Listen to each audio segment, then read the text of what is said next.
अमृतातही पैजा जिंके माझ्या अमृताची बोली. कुणी म्हटलेलं असेल ही बोली? अहो माझे ज्ञानदादा, मराठीचा अभिमान सांगणारा, हे विश्वशी माझे घर म्हणणारा, दुरितांचे तिमिर जाव म्हणणारा ज्ञानदे. होय, ज्ञानदे. सारे लोक याला माऊली म्हणून ओळखायचे. पण याच्या आधी काय झाले माहिती आहे?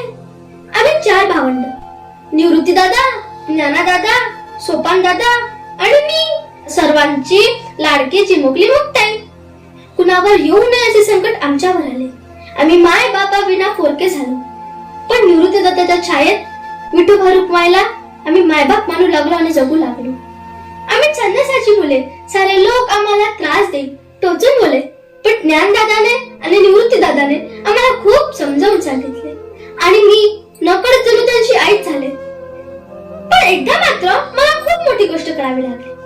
ज्ञानदादा नेहमीप्रमाणे भिक्षा मागायला गेला. झोळीत थोडेसे पीठ होते, पण ते आम्हाला 4 भावांना पुरेसे नव्हते. ज्ञानदादा एका घराजवळ गेला आणि म्हणाला, भिक्षाम देही, भिक्षाम देही. आतून एक कर्मठ माणूस आला. त्याने धाडकन दार बंद केले. ज्ञानदादा पुढे निघाला. पुन्हा त्या माणसाने दार उघडले आणि म्हणाला, ए पोरा, इकडे इकडे. संन्यासाचाच पोरगा नाही रे तू, भिक्षा पाहिजे तुला, हे घे भिक्षा. असं पीठ म्हणून झोडीत मातीच टाकली. ज्ञानदादा मान खाली टाकून पुढे निघाला. पुन्हा त्या कर्मठ माणसाने दादाची झोळी चोळली आणि म्हणाला, अरे थांब थांब, या भाकरी पण घेऊन जा. कसं काय रे, असे डोळे फाडून काय बघतोय? चालले, भिक्षा पाहिजे. भाकरी समजून टाकलेल्या क्षणाच्या गौऱ्यापून माझा ज्ञानदादा खूप नाराज झाला. दुःखी हिरमुसून घरी आला आणि टाटी बंद करून बसला. मी हे सार जरारून पाहत होते. मी धावत टाटीपाशी गेले आणि म्हणाले, ए ज्ञानदादा, उघडणारे टाटी, ये ना बाहेर.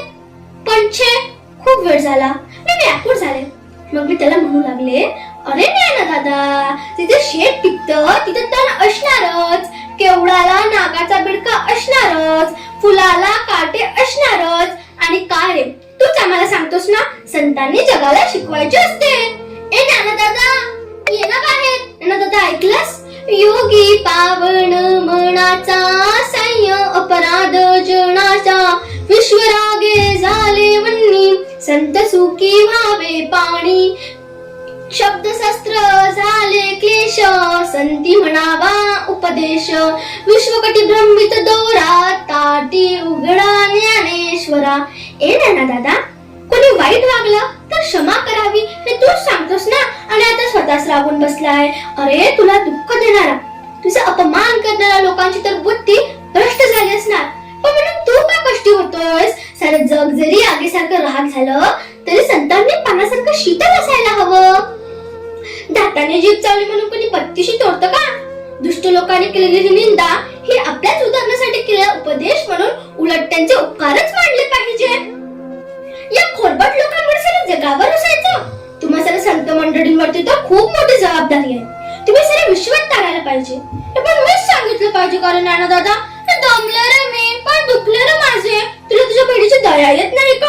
विसरणारे राग, क्षमा कर या लोकांना. तुझ्यावर प्रेम करणारा दिनदुबळ्या लोकांसाठी दार उघड, अंधारात चाच पडणारे समाजासाठी दार उघड, तुझे कर्तृत्व दाखवण्यासाठी दार उघड दादा, दार उघड दादा, दार उघड. म्हणजे अंतिम स्वर त्याच्या कानात पडले आणि काय आश्चर्य, तिने टाकी उघडली. गहिवरल्या डोळ्यांनी तो माझ्याकडे पाहू लागला. मी अलगद त्याच्या कुशीत शिरले. त्याने माझे डोळे पुसले आणि म्हणू लागला, ए मुक्ते, तू आमची छोटी बहीण म्हणजे अभिमान आहेस. तुला आमच्या संतांच्या खाली असणाऱ्या गुणांची आठवण करून दिलीस. परमात्म्याचा खरा अर्थ सांगितला. प्रत्यक्ष जीवनात कसे जगावे हे तू आम्हाला सांगितलंस.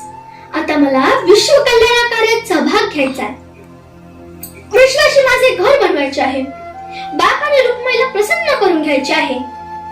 मला ज्ञानदादाचा बोलण्याचा अर्थ समजला आणि मी खऱ्या अर्थाने म्हणू लागले, मोगरा फुल